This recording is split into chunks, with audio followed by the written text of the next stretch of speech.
name's Harvey. My name's Dale. And welcome to the channel, Jack of All Trades. Today, we're working on a part 2 of the GMC Sierra. We're going to be installing the new fuel pump and show you guys how to get to it from the point of view. But this fuel pump is a Vicks. I'm not too familiar with the brand, but it is supplies with the right part.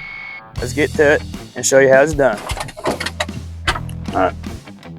So we're gonna pull the old pump out. I already got the bracing ring out that holds it in place. I already got it out. So we got to pull the old out.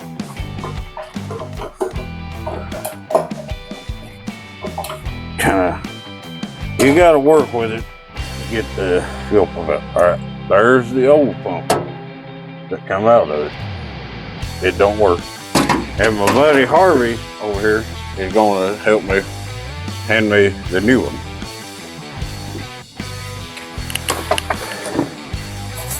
And we're going to install the new pump. Yeah. All right, guys. Right here is the new pump, and right here is your O-ring that goes in on top of this. So you have to install this over your fuel pump when you install this. So it has to go up over your float here for the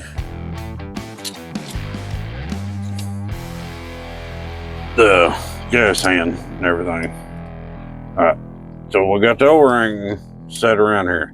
So now it's time to put the new one in, and you gotta work it in. You won't think it'll fit, but it will fit. You just gotta work with it. It goes in. You go in at an angle. And another thing to clarify for anybody new that's doing this, on these new trucks, this is your fuel filter pretty much on the bottom of your fuel pump. This is what filters your gas. It flexes, so it bends and goes in. But you just take this and slide it in at an angle. Get it in, but you gotta get your float in first. And then, like I say, you just gotta work with it. Just get it just set in place. And right here is, you probably can't see it, but right here is your lock ring. That's what locks it in place. So you take this O-ring, you set it in place, and then set the fuel pump in place. Now it's gonna be hard because you gotta try to work to get it set right so that you can get it in there. Or this lock ring right here, it goes right around through here, and it's got little lips that when you put it in, you knock this over and it holds it in place, stops it. So right now it's not all the way in, but it's fixed to be.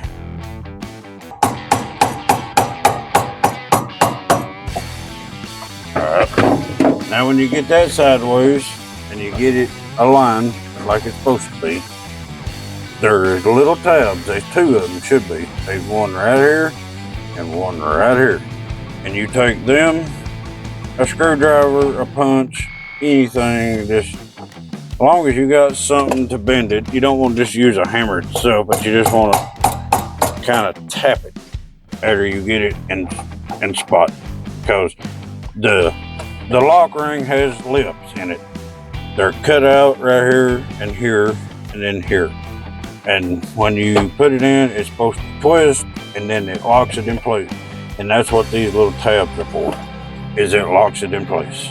So just take you a little hammer and a screwdriver or something, and just don't force it, just kind of just barely tap it, just enough to where it'll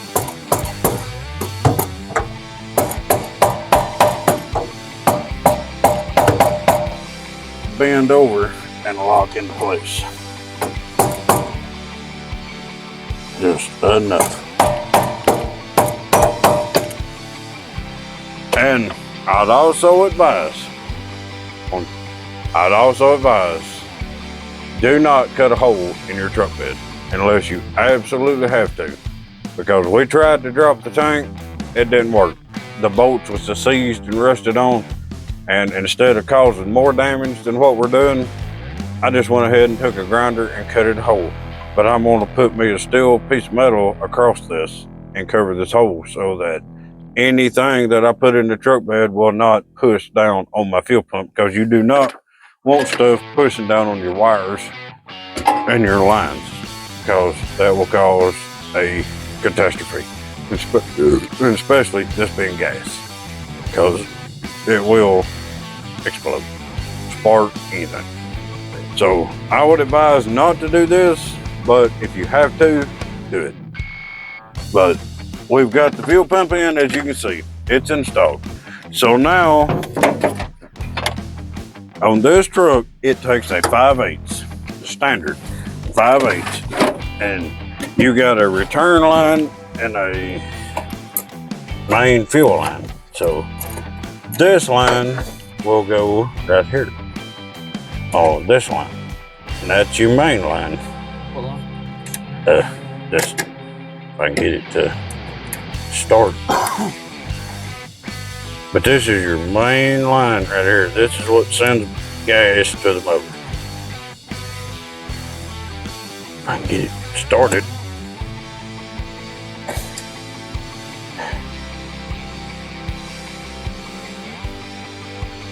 Alright. Now, like I said, it takes a 5/8, which is a standard truck. Most trucks nowadays take they're metric. It's hardly ever anymore you'll find anything standard, but this is a standard.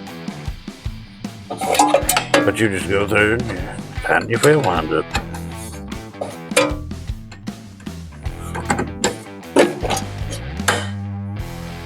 Kind of hard to get to, but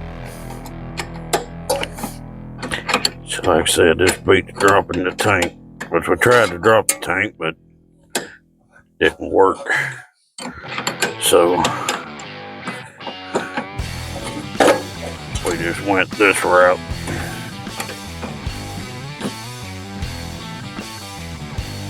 Don't tighten them too tight because you will break the rubber hose. And then, let's see here, there's another one supposed to go in here. Yeah, there it is. Let's get it up. All right. Here is I think it's a vacuum line. I'm not sure. Somebody else out there in the world will know more than I do, but I think it's what that is.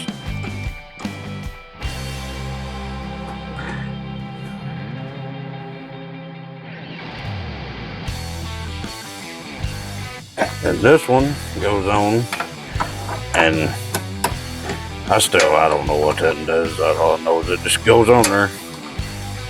But I think it might be a return. I know this one is a vacuum line.